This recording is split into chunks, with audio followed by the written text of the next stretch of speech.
This week, Taylor photographs a real wedding day all on JPEG. Will it be the end of his career or the beginning of a new era of photography? I'm just kidding, I shot RAW as well, but all the edits you're going to see are done from JPEGs, and you can watch me edit through everything in Lightroom at the end of this video, just so you know I'm not cheating. Get it right in camera! Taylor Jackson. Shooting 67 weddings last year. Taylor Jackson, welcome. So Taylor, you are well known in this community. You're an amazing photographer.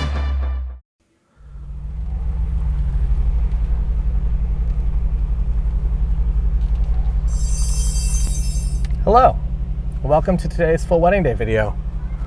I'm your host, Taylor Jackson. We are up here today in Muskoka. Muskoka is actually where my dad's family's from, so we have some history here.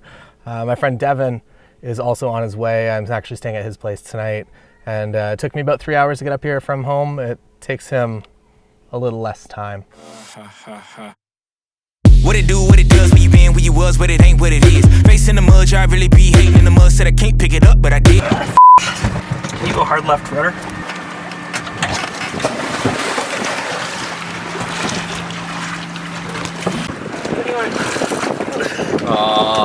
It's waterproof. We're in the apple. We're good. Pizza delivery. Wedding day. What? No!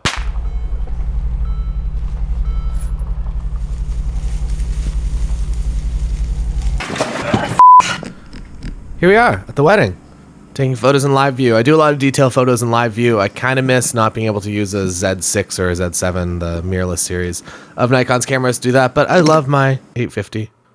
Took a photo of a sign. Nice sign. I am using my Nikon 35mm 1.4G, which is a new lens for me, and I like it a lot. Ooh, this barely held on with the dynamic range of editing from a JPEG. All the images you see are from JPEGs. Taylor, why are all the images you're seeing today from JPEGs? I think it's important to get it right in camera, and I think it's important for us as photographers to challenge ourselves to get more things right in camera so that you get back and you just don't have to do anything. It's speeds your workflow up, speeds your life up, makes you more money, probably indirectly. Also, just a quick note on height of taking photos. At this height right here, it's great. If I was taking this from my face height, this is what it would look like. A lot more distractions. I could have shot it there and brushed them all out in post, but why though? Now we're photographing chairs by the pool. Why are we photographing chairs by the pool? Well, you know what they say. 2 chairs by the pool beats 1 in the bush. When people ask me what the greatest shot of my entire career is, it's probably that photo. Look at how nice this is. So nice.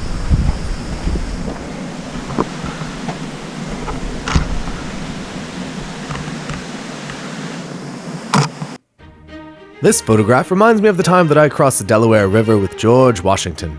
We then headed to Madison Square Gardens to meet our friend Gary Vaynerchuk. That was a bit of a weird day. Why yes, this is the exact same Kathy mug that crossed the Delaware River with George Washington and I en route to meet Gary Vaynerchuk.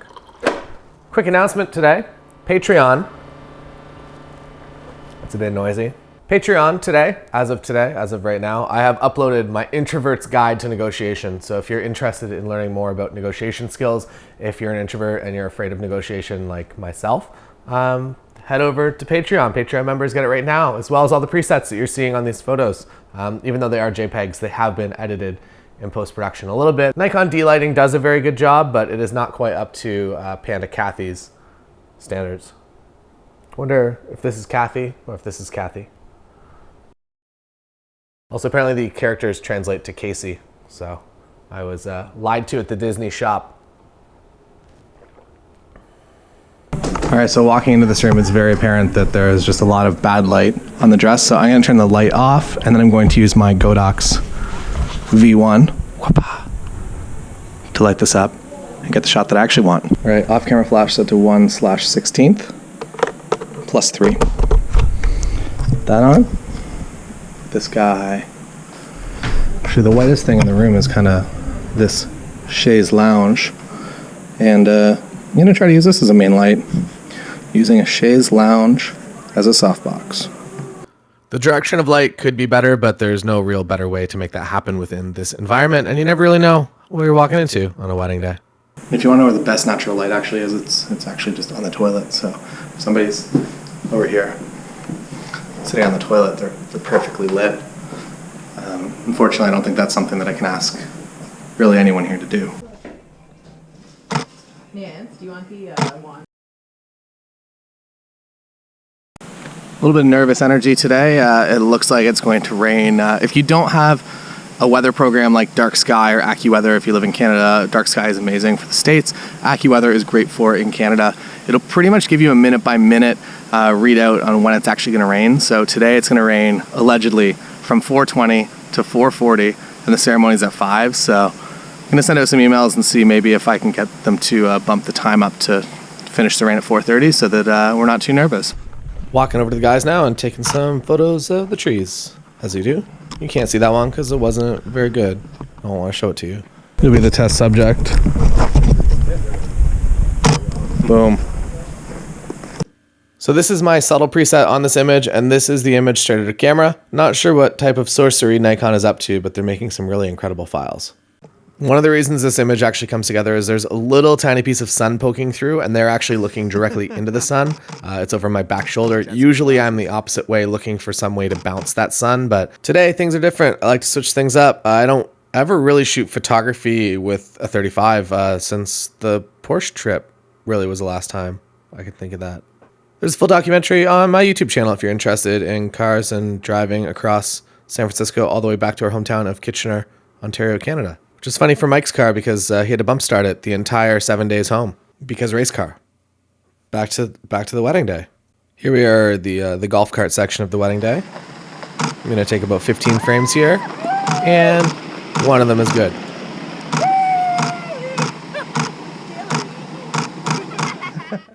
Got one.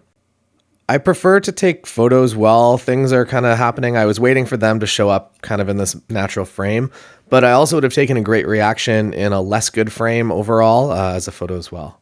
On a wedding day, you don't really know how things are going to shake out, so I would rather just overshoot and make sure that I have enough coverage rather than waiting for that like one exact perfect shot to line up like street photography style, because if it doesn't come together, then I don't have anything. I'm going to do a quick round of detail shots now that everything's all set up, but I know that my couple want more photos of people, specifically their daughter and them, rather than the stuff, so I'm not going to selfishly spend a lot of time here. By selfishly, I mean I know that you get into magazines whenever you kind of overshoot details because that's all they want to see. So I am much more in the mind space of making my couple happy with the photos rather than potentially getting them publicity from their wedding. I'll also mention here how much more of a film quality editing from JPEG seems to have. I don't know the tech on that, but it really does feel like a film image. And by that, I mean, it just feels more tactile than a traditional digital image processed from a RAW file. Welcome to the ceremony. The reason to have a wedding, and I guess I'm here for less than 6 hours total. So what you're seeing is kind of a bit of an abridged version, even for me. That I did my getting ready coverage with the girls, and then went over to the guys, and just kind of doing as much as I can, as fast as I can. But now everything is just candid coverage. All right, no rain. Flowers up here, lake out there. Wedding about to happen here. I am going to stay on my 85mm lens here. I could go to my 7200, but I feel like the shot over here isn't really that good. And the shot that I'm going to want is here, but I'm not going to want the extension cord going to the DJ down the hill there to be too much in the shot, so I'm happy to let the background kind of entirely go. So I'm going to do my best to stay centered right about here. When the bride is coming down the aisle, not right now. I feel like my stance is always to be as off-center as possible, just so I'm never the person that is attracting the most attention. So in an outdoor ceremony space, hey man, I can be a little bit more centered and I can be kind of behind the actual altar. Also shooting AFC, autofocus continuous, always single point AFC. I don't really use groups. I'm starting to experiment a little bit with it, but for the most part, I feel like I just have the most control over a single point AFC, and it makes my life a lot happier just knowing that I'm going to get the shot and nothing's going to happen that can be outside of my control, which I think is really important for something that's kind of a once-in-a-lifetime moment. But also I feel like on a wedding day, there's a lot of different once-in-a-lifetime things, and I feel like that's anything to do with photography, that you're always capturing something that as soon as that moment is gone, it's just gone. So always you want to be prepared for it, and you want to be able to capture it in the best way you possibly can. All All right, good light behind Iris and her daughter walking down the aisle. That really works well, but the other direction on Justin doesn't really work that well. So I'm switching to my second body, which is a wider lens 35 to at least capture a little bit more, so the intricacies of bad light aren't as pronounced. When it's sunny and I know it could get cloudy, I kind of play this game where I don't really shoot as many photos as I usually would when it is sunny, and then I kind of give it maybe another 3 minutes. And if it gets cloudy, then I'll essentially just shoot all the content that I would usually shoot within an entire ceremony in that like single cloud. But today it stayed sunny, which is awesome because it didn't rain, but it does make things a little bit more difficult as far as just making it look like a perfect magazine spread. It's not quite that today, but it is what it is, and I documented it the best way that I possibly could within the given scenario today. Here's a quick little comparison. So the 85 that I was shooting from way back, if I have the space and ability to go way back, I would prefer a shot from a telephoto lens that looks like a wide angle than a wide angle lens up super close. So here it is with the wide angle lens. Here it is with the 85. Again, the 35. Here's the 85. I like the 85 shot a heck of a lot better than the 35 shot. Just something to think about if you're out there in the field photographing weddings and you're like, wow, 85 is way too telephoto, but you made a wide angle if you try hard enough. The part where I actually come up to the front, near the front, or at least I am the closest to the couple, is usually for the ring exchange, and I've never... maybe once in my entire career of wedding photography I've had like a bang on, like, wow, that was a great ring exchange photo. It is one of those photos you're going to try over and over and over again, and you're never going to get the perfect one. In this instance, Iris actually covered the rings with her bouquet, and it's not something that anyone's thinking about. And at the end of the day, I don't even know if it's that important of a photo for couples to have. I would say that it's very rare that photo ends up if I am printing an album. So take that for, I guess, what it's worth. But that is my experience in the value, I guess, of that shot. So don't stress out too hard if it just doesn't ever go as planned exactly. Like, don't crawl over people or run in front or behind the couple to make the shot happen. Because in my experience, at least, it's not the most important shot of the entire wedding day. The first kiss, though, is important, I think, to people. And that does end up in wedding albums. So do a good job of it and talk with the coordinator before. In this case, Tracy, I believe her name was. We talked and she was like, I'm gonna hop out of the way, and she actually coached the couple to smile at each other first while they gave her a second to get out of the way, so she didn't actually have to just straight sprint. And it worked out really well, and their daughter came and joined them, and I think that worked out awesome. I'm quite happy with the results, and I'm always happy when a story actually comes together in real life rather than me coaching it into the actual wedding day. Here we go back to the telephoto lens makes a better wide angle lens, or at least a more interesting one in my opinion.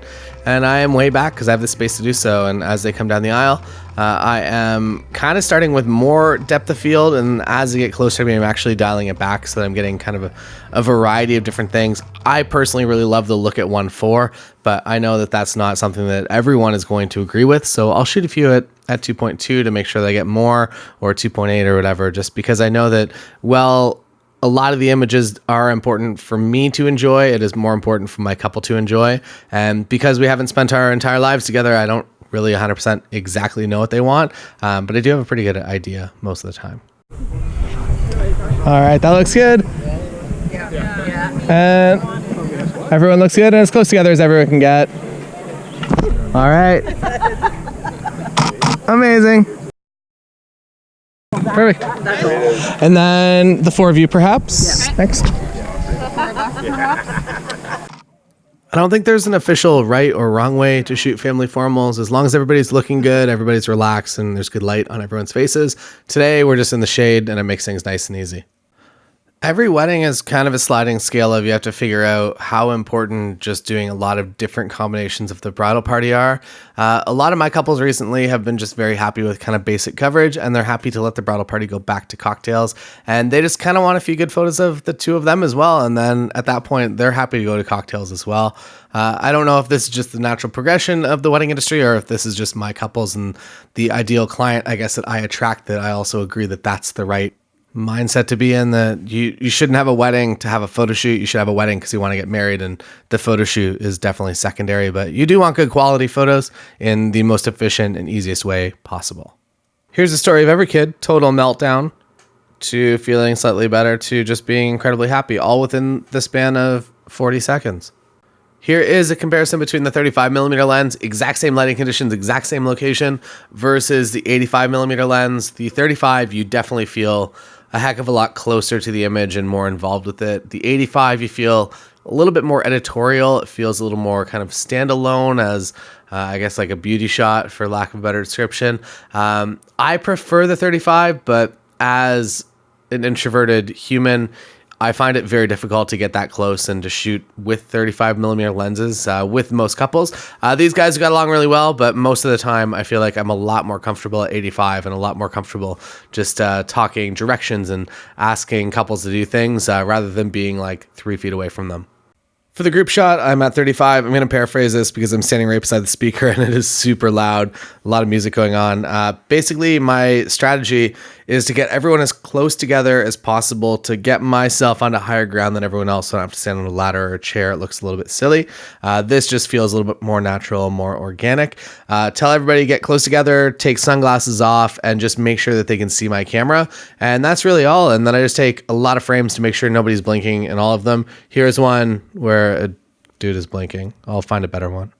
And now that everything is set up in the reception space, I'm going to come in and do candids. They're not self-aware. I'm not going to do candids of the details, but I'm going to photograph them.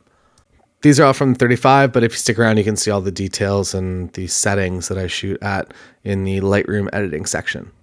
Here's a quick tour of all of the colors and textures in this room. I want to run an off-camera flash. I want to bounce more light into this room, but everything is either dark gray or wood toned, which really doesn't lend itself to bouncing a flash off of it. The idea is essentially turn that small flash head, bounce it off something white or light gray, and get a lot of coverage and make it into a big softbox. The only white thing in this room is this little poster right here. So I'm bouncing off it, and I know they're gonna do their first dance right in front of it. So it's actually, it kind of works out pretty well. For the entrance, it's actually kind of hard. Like if I was standing down at the audience, I'd get kind of this just blank gray wall, which is kind of fine. From here, there's a lot of different things going on, but I felt that this was the much better shot, and I'm still leaving my bounce on the fireplace and just bringing a little bit of light back into the room, but when they're on this platform, it kind of works out a little bit better. I thought that closer is always better when it comes to photography, that if I shoot this with my 35, it's going to be awesome, but turns out 85 is, it just is better overall, totally, entirely.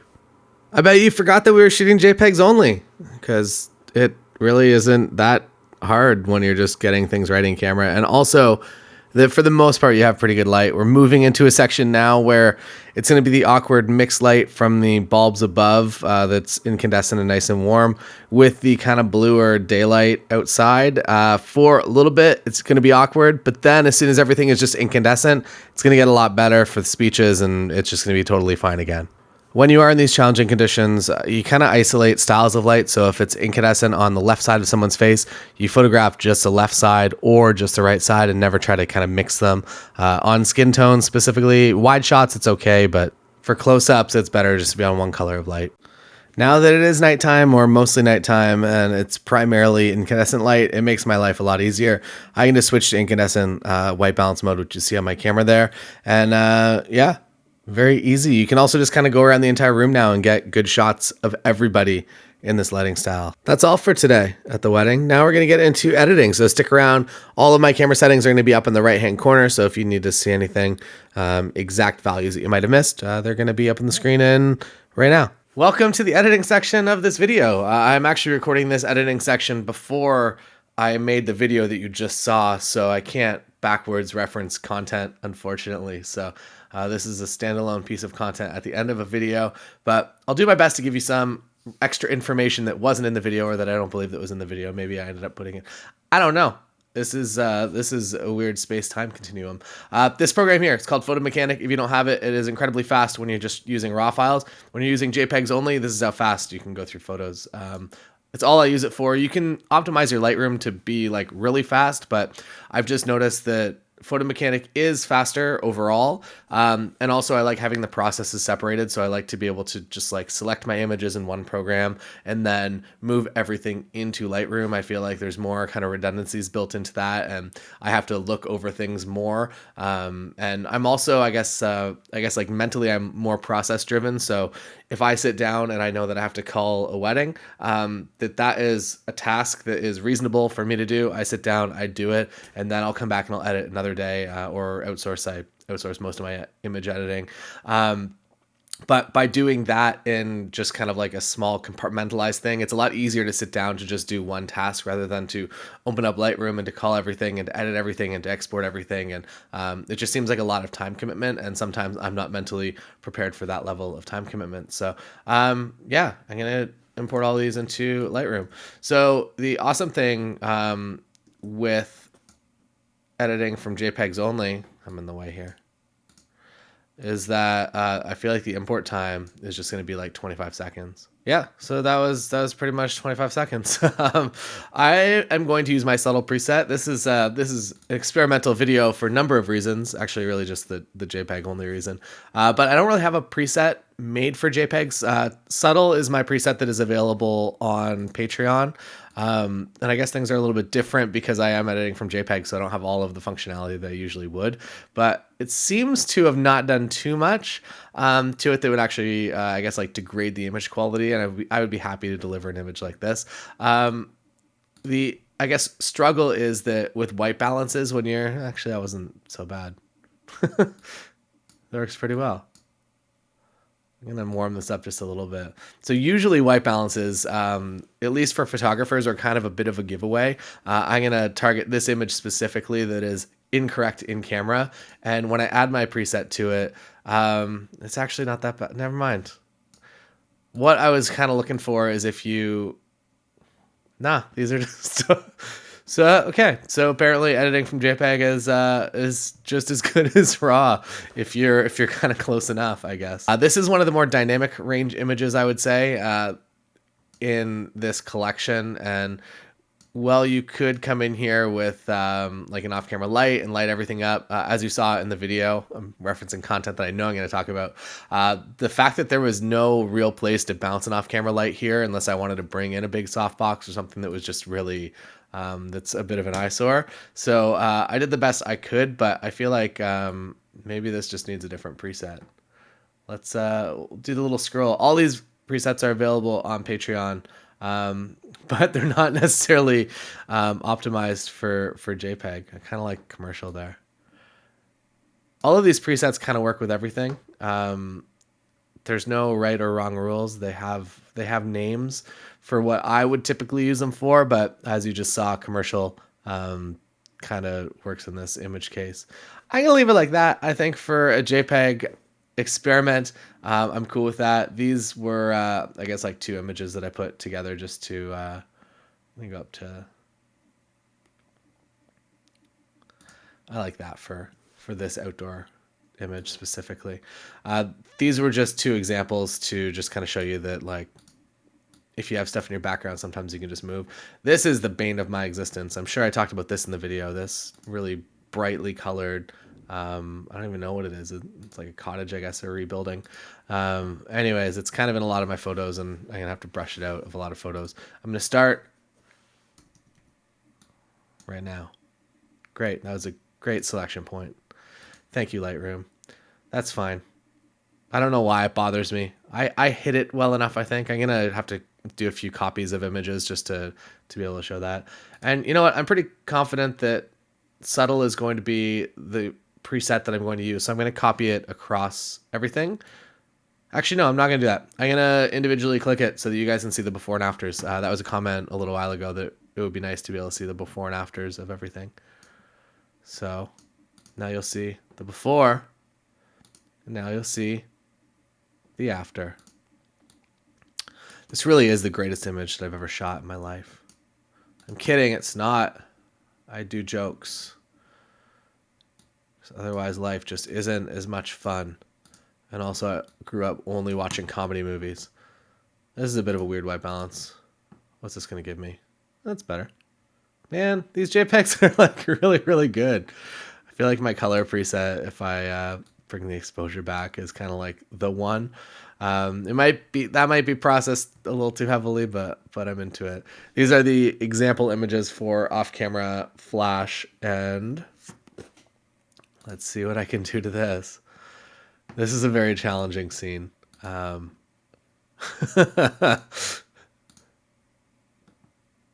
That's not bad. There's some weird colors going on. So in my mind, this is just a black and white shot. I feel like there's nothing specifically happening with the color that's making it an amazing shot. I feel like what kind of holds it together is these lines down here and the lines up here. And I guess the almost symmetry of this, if the dress photo just moved it over just a little bit. So I think it'll just be a better image in black and white.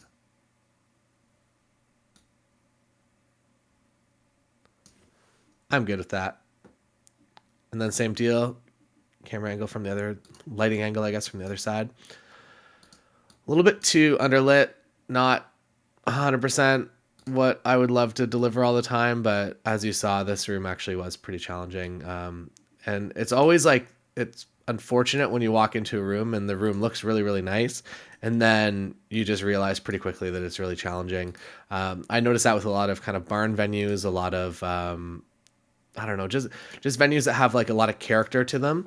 They usually have character because of kind of the darkness and the contrasts and the way that the light kind of moves in the room, which works in real life. But when it actually comes to photography, it's actually, I don't know, it screws my life up a little bit sometimes. Especially there's a few venues in town that like they look absolutely phenomenal, and I don't think that I've ever 100% like captured how good they look in real life in photos, and I've been there a lot, and I've tried really hard, and it's a bit of a internal struggle for me, I think. Cool. It's just a shot of her hair. Iris is a hairstylist, so I figured that should be documented. And I also know that specifically kids will do like they'll get set up if they're getting their hair done, even like their dress. It'll usually be like really, really perfect at one point, and then within 25 minutes it'll be completely different, for lack of a better term. So I do my best to get a shot of usually kids really early on. All right, this is the straight out of camera image. Isn't this ridiculous? I'm gonna put my preset on it, and that's all, I guess. So this is Nikon's D lighting, kind of just like dominating an environment. In this environment specifically, Nikon D lighting is like full 10 out of 10. I almost like the images without a preset on them at all, but I feel like just to keep everything together and make it feel more consistent, I think it's important to, I don't know, keep the glue compressor if you're from the music realm of things. Like I can't even tell if they look really good. I'm super happy with Nikon D850 files. I feel like editing from JPEG also gives me, I guess, more of a mental state to not overdo anything. For instance, with this, I know that if I was in RAW, maybe I can still do it in JPEG, that if I brought in this like graduated filter, that I could bring like clouds and texture in and like amp up the texture slider and make this look all cool and like have like a surreal aspect to it.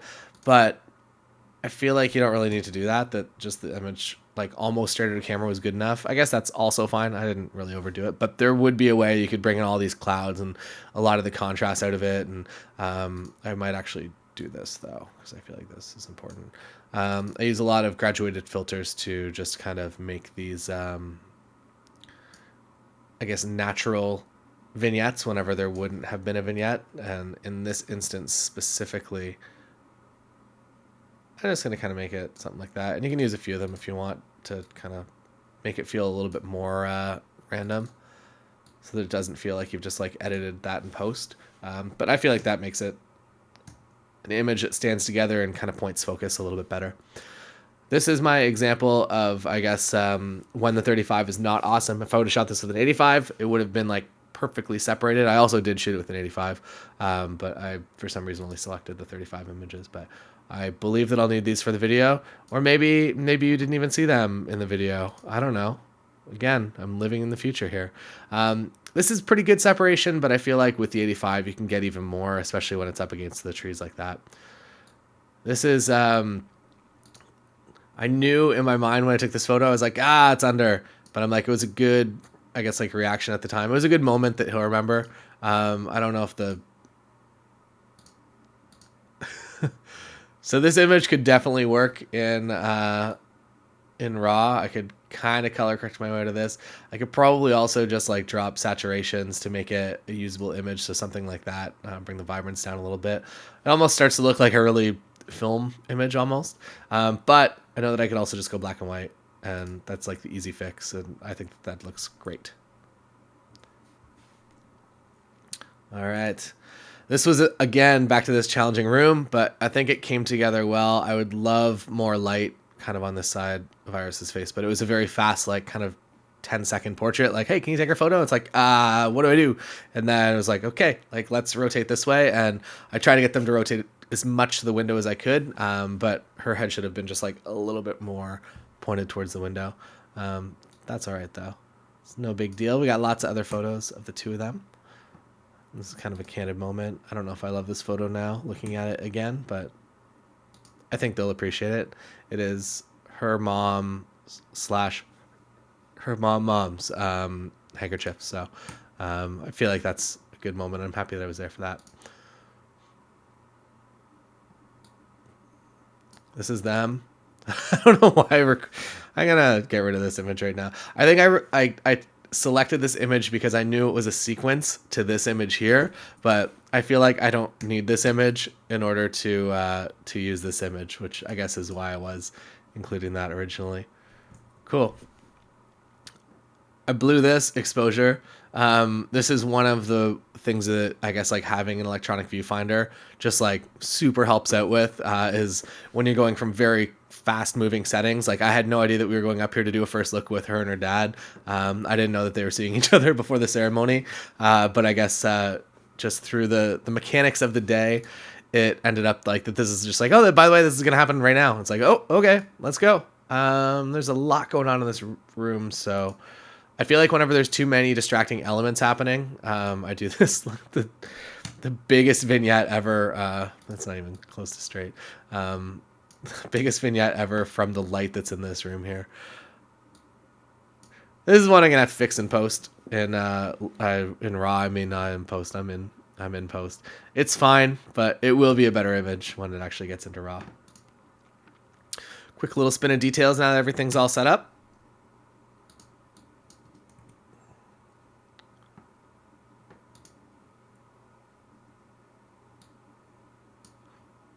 I don't know why these guys are grayed out. I would suspect it's because I don't have the profiles that I usually have, so or the features. So maybe it's not giving me full subtle functionality out of my JPEGs, which I could expect. That's nice. That's a nice color adjustment. I don't worry too hard about just like I guess crops in general. Like I know that this isn't a 5x10 crop. That's not a size 5x7 or an 8x10 crop or even a 4x6. So it's just kind of, I don't know, it's flat, it's long, whatever. I noticed that very, very few of my couples, they'll print the key images, but beyond that, they usually don't print too many. And even when they print those key images, it's like, it's pretty much impossible for me to be able to tell if they're going to go like an 8x10 aspect ratio or a 5x7 or an 11x19. I don't know if some of those are the same. I don't do math like that, but it's not something that I can predict. So I do tend to just have a little bit more space around the edges. So if they decide that they do want to do something in an aspect ratio that I was not expecting, that works out for them. All right. White balance is a little wonky right here. That does not look like my usual style or color, but I kind of like it a lot. I don't know why I selected that one. First one was obviously better. These are like probably best, honestly, straight out of camera. No, they look better like that. Just disregard the things that I say sometimes when I immediately prove myself wrong. I feel like that happens pretty often. I love I don't know. I know that you're not supposed to be a bokeh junkie because it's not cool, but the separation in this environment, like, just really feels really nice to me. I'm just super happy with that image, even though it's just a simple detail image. It makes me happy. So maybe I am a bokeh junkie. Is that even the thing? Is there a better term for a person that just uses it a lot?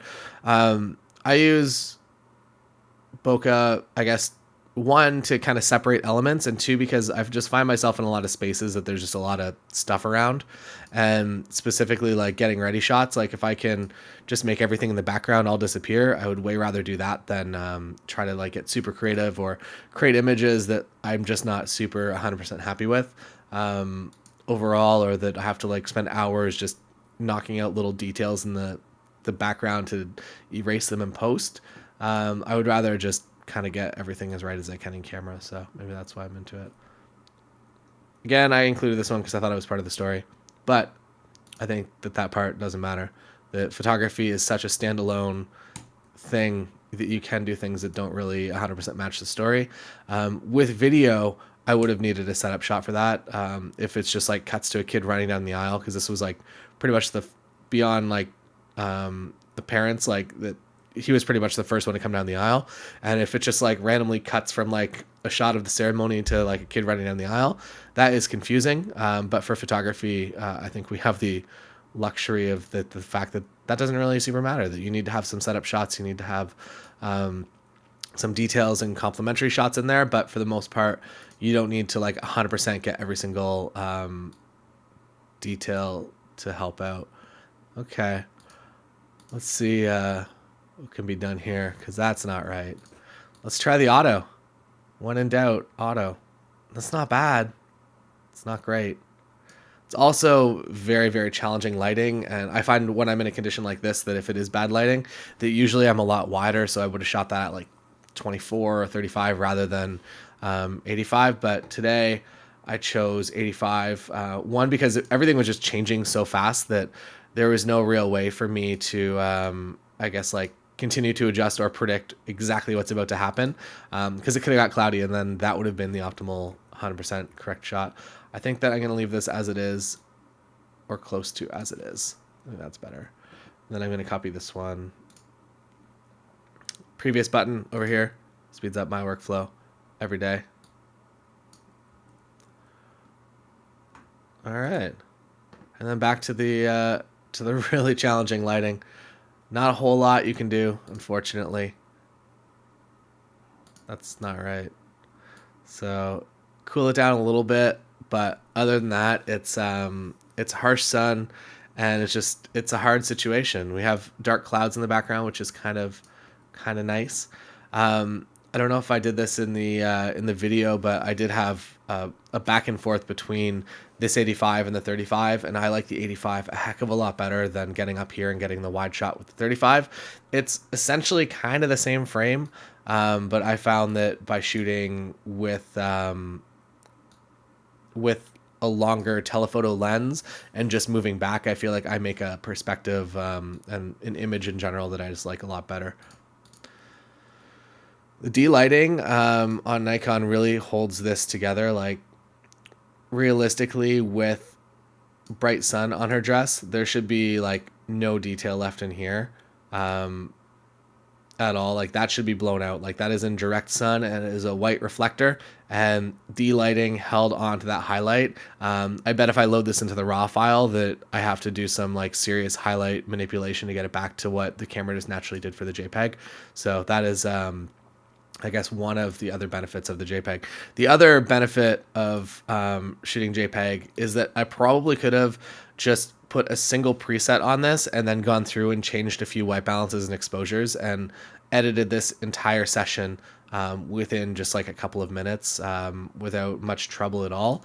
That's what I do for a lot of my engagement sessions. If I know that I shot them well in camera and that everything is kind of as I want it. I also will do that with family shoots a lot of the time. That if I'm just out there doing, my family shoots are usually like 15-20 minutes, and I do some like candid photos of the kids and then a few setups, and usually everything, if the kids are running around and I'm doing candids of it, I would typically have them kind of in a covered space under some trees or something, or just a good time of day where everything just looks nice. And when I get back to my computer, I will obviously shoot the raw files. I will obviously back the raw files up and bring them into my computer. But if I know that I'm in pretty good shape, usually I'm just like kind of happy to edit from the JPEGs and make it a much faster processing session than if I would have gone into the raw files and adjusted everything to, again, like bring back all these highlights that are just naturally here in the JPEGs. This is a bit of a struggle of, I guess, even though my white balance is locked down, just the way that the clouds are moving and the light was like almost different colors throughout the ceremony. Like that's, if I copy over the last settings from this image here, that's what it looks like, which is not correct. And I don't think I changed anything between those shots. So maybe one testament to RAW is just more of the ability to just exactly customize and to make things cohesive and consistent across the board. Again, these are not images that I'm going to be delivering to my couple. I'm going to be having my editor do a full proper edit of all of the RAW files.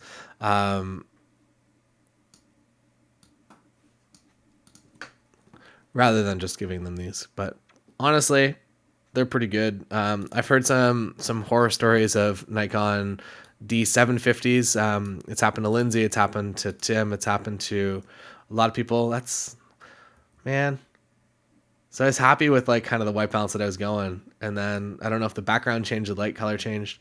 Back to my story that I interrupted myself with is that when I'm going to say it was maybe not the current firmware from the Nikon D750. It might have been like the generation before. But basically what happened was instead of shooting RAW plus JPEG, it just decided, hey, I'm just going to shoot JPEG on both cards for some reason.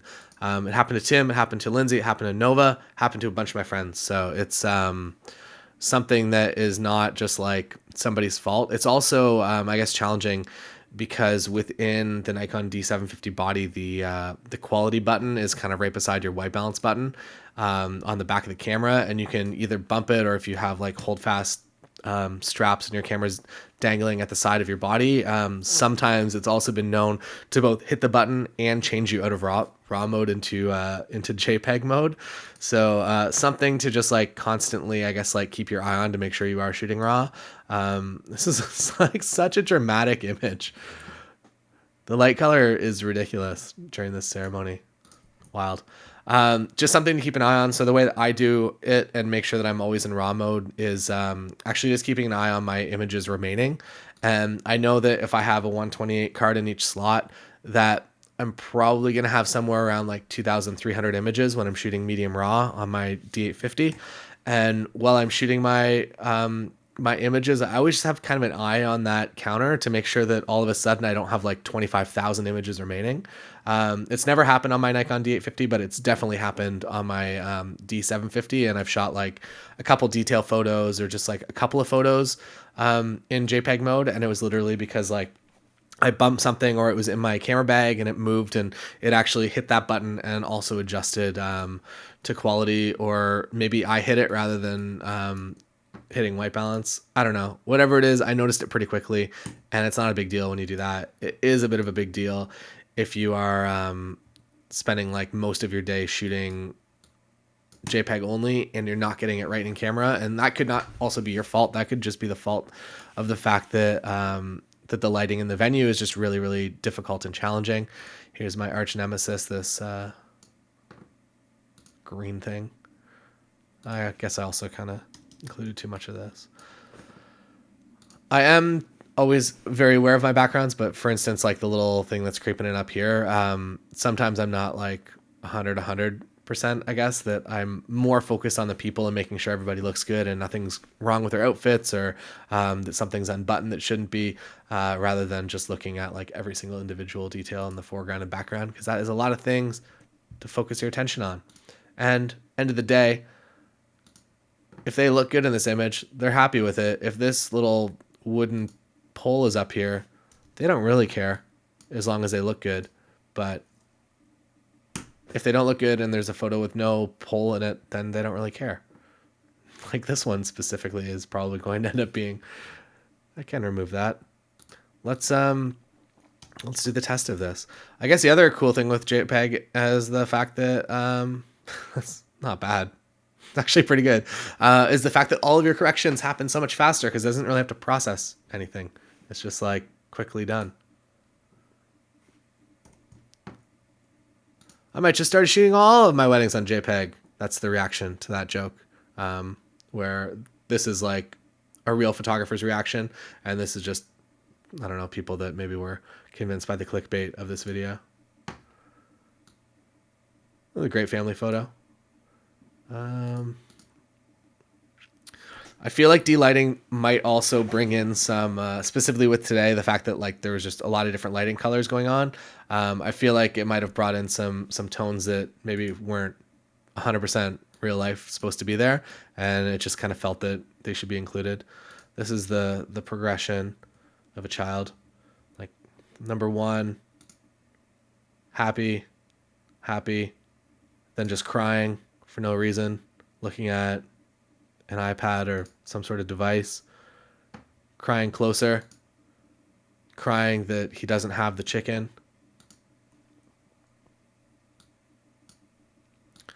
Little pinky underneath this tent. And then just happy, just unreasonably happy all of a sudden. Like, wow, life is the best. I'm so happy.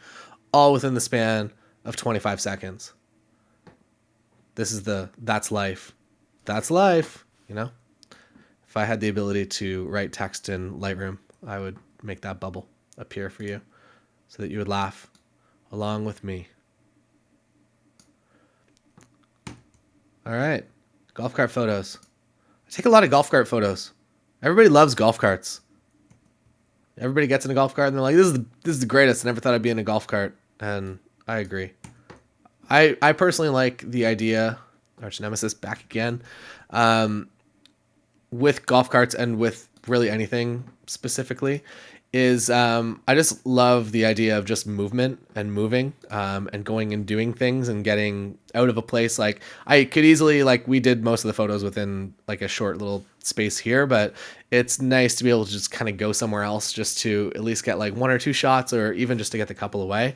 I'm sure I talked about this in the video prior to this, but this is from an 85. You can also see all the settings up here. Sorry, I should have mentioned that. This is from a 35. So the difference between 85 to 35, as far as just like the closeness feeling, that if you're somebody that feels comfortable this close to a couple, I would probably spend a lot more of my time on 35, or maybe even 50 is kind of split the difference of that. But just as like kind of the comparison, that this feels a lot more like you're part of the scene, and this feels a lot more like almost kind of like editorial wedding, like, oh, this is a nice magazine shot. Both have value.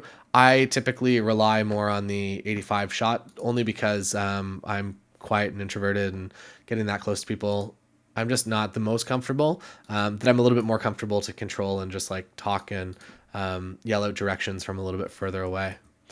I wish there was a way that you could do like auto white balance and I could fade that back like in Photoshop, but I think that's all right. Last one. Ooh. This is the first JPEG error. It didn't hold on to the sky. This will be a raw file. Unless it's just like, nah, that's gone. That's just a hole in the photo.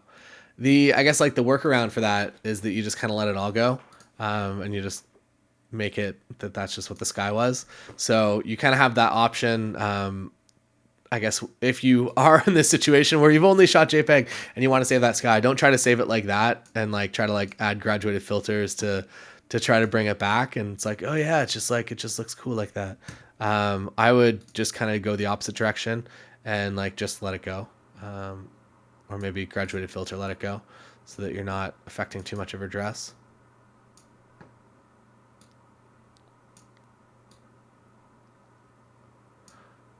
Like there. So in my opinion, this very I'm pointing at the screen, like you can see me pointing at the screen.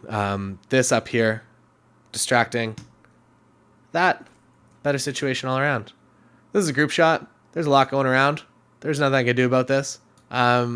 this was kind of the only spot that we could do a big group shot, or with everybody standing where I'm standing, but then there was a big speaker and then I would be down below. This was, I guess, whenever you have kind of a group shot that they're like, hey, we'd love to do that. Also, I'm going to select a better one because there's a few people with their eyes closed. Is to just find higher ground somewhere or stand on a chair or whatever. I don't love to just like, I guess like do them when I am climbing on things. If I can find a natural landscape that allows me to do it, I would much prefer that to like asking the staff for a ladder or just something that like really just makes it look like, I guess that this is a photo. I feel like that makes it feel a little bit more organic, for lack of a better description. But that was like 5 images ago. Why are we even still talking about that? We're back in the most difficult and challenging space for me, which is just the dynamic rangeness of this. It's probably not the technical terminology, but it is what it is today. I actually don't mind that. I feel like the tables, for the most part, were pretty simple. So I feel like maybe this actually adds something to it.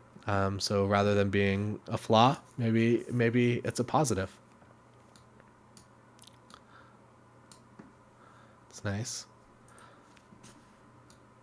I feel like my white balance is wrong.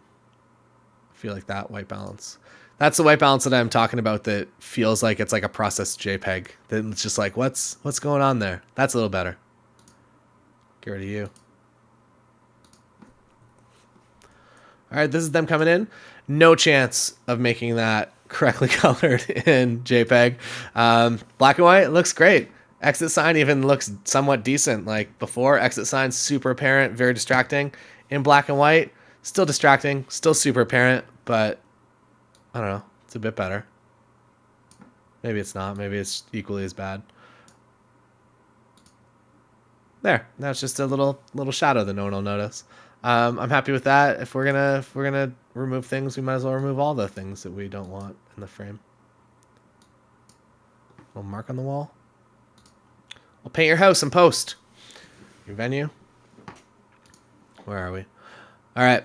This looks really nice. 35. I like it. This is my off-camera flash, as you saw in the video, bouncing off the fireplace because there's nowhere else to bounce light in this place. The other situation or the other option would have been to like go stand by the window or stand by the window over here and kind of shoot back into the room this way. There's just a lot of distracting elements going on kind of in that direction. So I chose to do that. This is a photo that I was like, hey, maybe this will work out. Maybe it won't. I think it looks like it worked out. Maybe it'll just crop really tight. Maybe we're going from 24 megapixels to 2 megapixels. This isn't going to work. It's still like, it's not quite sharp enough. What did I shoot this at? 1/250th of a second. This might be just the fact that I'm out of focus distance wise, because it was such a far shot. I don't know. It almost worked. That's fine. Probably not going to put that one in the video, but I'll send that one to them because I'm sure they'll like that. I guess the other thing is that, like, as far as like quality goes, like if it's a good moment and it's somebody that they love, they'd rather have that photo than not have that photo, even if it's a little technically flawed. Obviously within reason, like don't give them something that you're just like completely embarrassed with that degrades the quality of the rest of the work. That's so nice. But if there's something that's like kind of borderline and it's somebody that they like, their daughter, for instance, I would rather include that photo than not include that photo for them. Dark and moody. Sorry, lady. I can't crop too low because I want those lights in it. I don't know. Is that a thing? Is that a photo that you deliver? Place your bets now. Call 1-800. Would you deliver that photo.com. This is the hardest mixed lighting section of the day. For their speech, super easy. For anybody speeching right now, looking, that's the JPEG color too. Just kind of like this like weird magenta-y tone. For anyone speeching now, with their like actually looking into the window is fine. So if she would have been turned around and I would have been standing over here, that would have worked out really well. But because she's facing it in incandescent lights, she's picking up basically all of the pulsing of those like refresh rate LED warm bulbs, and it's kind of making me struggle a little bit. I almost went and just like removed this in real life. I don't know what it was, but I was gonna ask if I could just like paint over it because I knew that I was gonna have to remove it in every single shot. I almost didn't even add a preset to that. That's how much I like JPEGs. Almost no preset today on some images. So this is a better example that he's mostly being lit by the window here with kind of a little tint of the light that's kind of coming in from up here. So definitely usable. Should have got a little bit closer for this shot. I also got closer shots, but painting your house in post. All right. So that is when you're shooting on incandescent white balance mode in an incandescent setting. It's still a little bit warm, but I prefer that my camera keeps things a little bit warmer. I would probably prefer that than something that's maybe like officially technically correct, which could be that. No, that's not it. Somewhere there. I don't know. Whatever. Let's just do this. Slide it back a bit. So yeah, happy with that. And then last photo, I think. I can't see. This photo's underneath my my spot. I'm happy with this photo too. I know it's a little bit warm technically, and maybe that this is like, that's not it either. I'm happy with this. I like warmth. I feel like warm images with like warm skin tones are better overall. So I'm happy with this overall. Thanks for watching my experiment today. I hope that you enjoyed it, and I hope that you don't ever have to jump out of a plane and land in the water in order to dock your plane because there's too strong of a tailwind coming in. I will see you next time. And I guess as of today, the Introverts Guide to Negotiation is up on Patreon. So if you're a Patreon member over there, you have access to that as well as all these presets that are down here. So if you want any of these presets, starting right here, starting here, down to here, they're all available and they won't be grayed out whenever you actually load them into a raw file and go from there. That doesn't make any sense. I'll see you next time. I'm Taylor. Bye.